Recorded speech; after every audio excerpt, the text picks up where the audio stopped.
Assalamualaikum warahmatullahi wabarakatuh. Hai, nama aku Dian. Kali ini aku pengen bahas tentang sebuah kisah horor yang datang dari internet. Cerita yang nggak tahu ini adalah cerita fiksi atau cerita nyata, tapi cukup menarik untuk aku ambil sisi baik dan juga buang sisi buruknya. Cerita tentang seorang laki-laki yang melakukan pesugihan. Kita langsung masuk aja ke ceritanya. Seorang pria, sebut aja bernama Marwan, yang saat itu berprofesi sebagai takmir masjid. Ia ini memiliki istri dan juga 2 orang anak yang berusia 17 tahun dan juga 14 tahun. Marwan ini bilang kalau misalkan tugasnya saat ini itu sangat mudah, tetapi sangat penting. Jadi setiap pagi, siang, dan sore, Marwan ini harus membersihkan seluruh masjid untuk persiapan sholat. Kalau hari Jumat tiba, Marwan ini akan lebih sibuk dari biasanya karena sehari sebelum hari Jumat, Marwan ini harus mencuci seluruh karpet masjid untuk persiapan sholat Jumat. Hari Jumat tiba, sejak pagi, Marwan ini harus selalu standby di masjid untuk melakukan cek sound yang akan digunakan khutbah dan juga sholat. Kemudian gak lupa Marwan merapikan segala pernak-pernik masjid kayak jam dinding, mikrofon, hingga kotak-kotak sedekah. Marwan menikmati pekerjaan barunya itu. Pihak masjid bahkan memberikan sebuah rumah ini milik masjid untuk Marwan tinggal bersama istri dan juga kedua anaknya. Di sini Marwan merasa lebih bahagia meskipun nggak begitu banyak uang yang Marwan dapat. Istrinya juga sedikit-sedikit berdagang kerudung dan kadang juga istrinya dagang kue untuk menambah pemasukan. Namun meskipun kini Marwan bahagia, tapi selalu aja ada nyinyiran dari tetangga dan juga orang-orang sekitar terhadap Marwan. Loh, kenapa? Mereka menganggap Marwan ini bangkrut dan memanfaatkan masjid untuk bertahan hidup. Mereka yang menjelek-jelekan Marwan ini tentu aja nggak tahu ada gejolak apa yang terjadi di dalam keluarga Marwan. Karena dulu Marwan ini termasuk orang terkaya di kampungnya. Gimana enggak, rumahnya ini ada 3. Rumah utamanya berlantai 4, padahal profesinya hanya menjadi kepala desa dan punya beberapa petak sawah. Dan Marwan punya harta yang melimpah begitu banyak. Marwan bahkan meminjamkan puluhan juta rupiah untuk banyak orang. Dan ajaibnya, Marwan ini nggak menagih hutang-hutang mereka. Jika mau bayar silakan, kalau nggak mau bayar juga ya nggak apa-apa. Marwan gak begitu peduli dengan keuangan karena Marwan punya satu sumber uang yang dulu Marwan pikir gak akan mungkin lenyap. Sejak dulu Marwan berpikir sumber itu abadi dan akan selalu ada, tetapi nyatanya lenyap juga. Kehidupan Marwan akhirnya hancur setelah semuanya menghilang. Kok bisa? Ini kenapa? Jadi sebenarnya orang-orang mengira Marwan kaya karena jabatannya sebagai kades. Namun mereka nggak tahu kalau gaji kades itu ya nggak besar-besar amat. Terus harta yang dia dapat itu dari mana? Apakah Marwan korupsi? Enggak, gengs. Ternyata Marwan mempraktikkan beragam amalan pesugihan yang sudah Marwan lakukan selama 2 tahun. Pesugihan yang Marwan praktikkan ada berbagai macam. Mulai dari kandang bubrah, bulu genderuwo, uang gaib hingga tuyul, dan juga babi ngepet. Maka nggak heran kalau Marwan punya banyak rumah.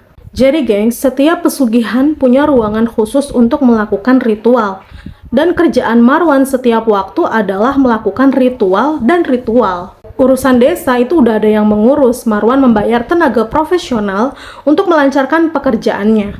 Jabatan itu Marwan buru hanya untuk mendapatkan nama baik saja. Semuanya itu berjalan begitu sempurna dan tak terganggu sama sekali. Saking sempurnanya Marwan di mata anaknya bahkan memuji Marwan karena hebat dalam mencari uang.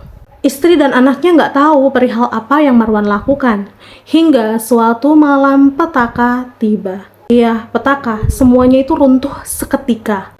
Marwan kehilangan semuanya yang telah ia raih. Apa yang terjadi dengan Marwan?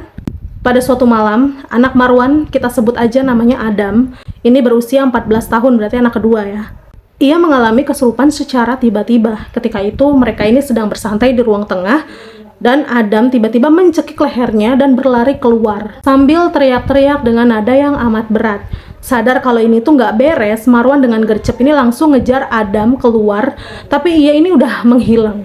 Kemudian Marwan mencari-cari kemana ia pergi. Bahkan seluruh warga juga turut membantu pencarian. Sekitar 3 jam mencari, tiba-tiba istrinya mengalami hal yang sama, tetapi kali ini ia nggak berlari, melainkan mencekik lehernya hingga pingsan. Kok sama Adam? Buru-burulah nih Marwan bawa istrinya ke klinik terdekat dan membayar orang-orang suruhan untuk mencari Adam yang hilang tadi. Karena si Adam ini belum ketemu. Karena hal ini, Marwan mencengkeram erat putra pertamanya yang usianya 17 tahun, kita sebut aja Dandi, agar nggak mengalami hal yang serupa dengan ibu dan juga adiknya. Marwan nggak tahu apa yang sedang terjadi. Marwan aja bingung, kenapa ini semua tiba-tiba terjadi. Selama ini, seluruh pesugihan yang ia jalani itu berjalan lancar, gak ada masalah, tapi kenapa tiba-tiba seperti ini? Dan baru kali ini Marwan mengalami hal yang demikian. Namun semua mulai jelas ketika tiba-tiba sekelebat cahaya ini masuk ke tubuh Marwan dan membuatnya jatuh pingsan. Saat kondisi pingsan, Marwan bermimpi suatu yang aneh. Di dalam mimpi itu, ia sedang berada di tengah-tengah padang rumput yang amat luas dan enggak berujung. Tapi begitu panas. Dari kejauhan, Marwan melihat seseorang sedang berjalan menghampiri Marwan. Dengan tubuhnya yang tinggi, tegap, dan juga berisi, ia mengenakan jubah hitam. Pas sampai di hadapannya, matanya ini melotot dan tangannya memegang pundaknya, dan ia berkata dengan kencangnya, "Berhentilah melakukan semua ini. Katakan kepada seluruh wargamu dan mundur dari kursi kades. Kalau enggak, istri dan anakmu akan lenyap." Seketika Marwan terbangun dari pingsannya dan menangis. Semuanya ini tiba-tiba kok jadi begini? Marwan nggak tahu apa yang sedang terjadi. Permintaan pria dalam mimpinya itu kemudian ia penuhi karena ia takut anak dan istrinya ini akan celaka. 3 hari kemudian istrinya sadar dan Adam kembali pulang meski wajahnya itu pucat. Marwan cuma bisa nangis setiap harinya. Kemudian Marwan akhirnya memutuskan untuk mengakui segalanya. Ia mengaku kepada para warga bahwa ia melakukan pesugihan dan akan mundur dari jabatannya. Warga sekitar marah kala mendengar pengakuan Marwan. Mereka kemudian membakar seluruh aset Marwan dan mengusirnya dari kampung tersebut. Marwan yang kaya raya kini menjadi gelandangan selama hampir 1 tahun. Hingga akhirnya ia menemukan masjid yang ia dan keluarga diami saat ini. Dari kisah Marwan, apa pelajaran yang bisa kita ambil?